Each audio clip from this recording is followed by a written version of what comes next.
ಹೋದಾಗ ಶಾಪಿಂಗ್ ಮಾಡಿ ಸೋಕಿ ಮಾಡ್ಕೊಂಡು ಬಟ್ಟೆ ಎತ್ಕೊ ಬಂದ್ಬಿಡ್ಬೇಡಿ. ಇದನ್ನು ಸ್ವಲ್ಪ ಹೆಲ್ತ್ ಬಗ್ಗೆ ಕಾನ್ಸಂಟ್ರೇಷನ್ ಕೊಡಿ, ಯಾಕಂದರೆ ಹೆಲ್ತ್ ವೆರಿ ವೆರಿ ಇಂಪಾರ್ಟೆಂಟ್. ಬಟ್ಟೆ ಬೇಕಾದ್ರೆ ಇವತ್ತಿಲ್ಲ ಇನ್ನೊಂದು ತಗೋಬೋದು. ಅದಕ್ಕೋಸ್ಕರ ದಯವಿಟ್ಟು ಶಾಪಿಂಗ್ ಮಾಡುವಾಗ ಇದು ಕೇರ್ಫುಲ್ಲಾಗಿರಲಿ. ಫ್ರೆಂಡ್ಸ್ಗೆ ರಿಲೇಟಿವ್ಸ್ಗೆ ಶೇರ್ ಮಾಡಿ, ಗೊತ್ತಿದ್ರೆ ಹೇಳಿ. Thank you very much.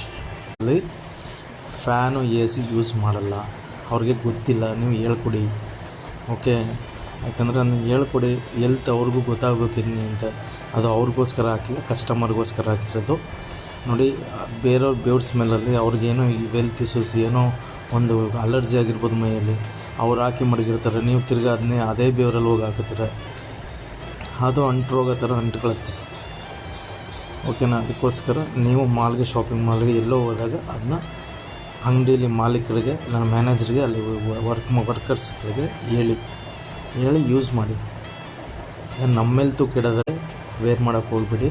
ನೀವು ಅಲ್ಲಿ ಸೌಂಡ್ ಮಾಡ್ಬೋದು, ಅಧಿಕಾರ ಇದೆ, ಕೇಳ್ಬೋದು. ಯಾಕಂದರೆ ಬೇರೆಯವ್ರ ಬೆವರು ಇರುತ್ತೆ, ಅದನ್ನು ಅವ್ರು ವೇರ್ ಮಾಡಿರ್ತಾರೆ. ತಿರ್ಗಿ ಅದೇ ಬಟ್ಟೆ ನೀವು ವೇರ್ ಮಾಡ್ಕೊಂಡ್ರೆ ಅದರಿಂದ ಹೆಲ್ತ್ ಇಶ್ಯೂಸ್ ಆಗುತ್ತೆ, ಸ್ಕಿನ್ ಪ್ರಾಬ್ಲಮ್ ಆಗುತ್ತೆ. ಆಮೇಲೆ 1,000 ರೂಪಾಯಿ ಬಟ್ಟೆಗೆ ಹೋಗಿ ಹಾಸ್ಪಿಟ್ಲಿಗೆ 5,000 10,000 ಖರ್ಚು ಮಾಡಬೇಕಾಗತ್ತೆ. Very careful. ಇದು ಸ್ವಲ್ಪ ಜನಕ್ಕೆ ಗೊತ್ತು, ಸ್ವಲ್ಪ ಜನಕ್ಕೆ ಗೊತ್ತಿಲ್ಲ. ನೀವು ಕೂಡ ಶೇರ್ ಮಾಡಿ, ನೀವು ಕೂಡ ಯೂಸ್ ಮಾಡಿ. ನಿಮ್ಮ ಸ್ನೇಹಿತರಿಗೆ, ಫ್ರೆಂಡ್ಸ್ಗೆ, ರಿಲೇಟಿವ್ಸ್ಗೆ ಹೇಳಿ. ಯಾರೋ ಆ ಥರ ಮಾಡ್ತಿದ್ರೆ ಅದನ್ನ ಅವಾಯ್ಡ್ ಮಾಡಿ.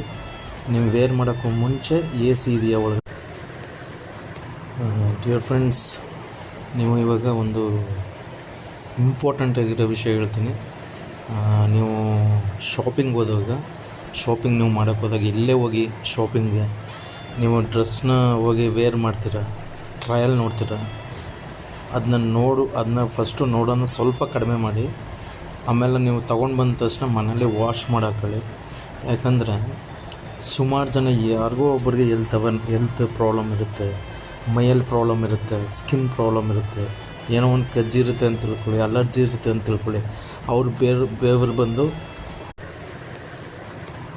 ಡಿಯರ್ ಫ್ರೆಂಡ್ಸ್, ನೀವು ಇವಾಗ ಒಂದು ಇಂಪಾರ್ಟೆಂಟ್ ಆಗಿರೋ ವಿಷಯ ಹೇಳ್ತೀನಿ.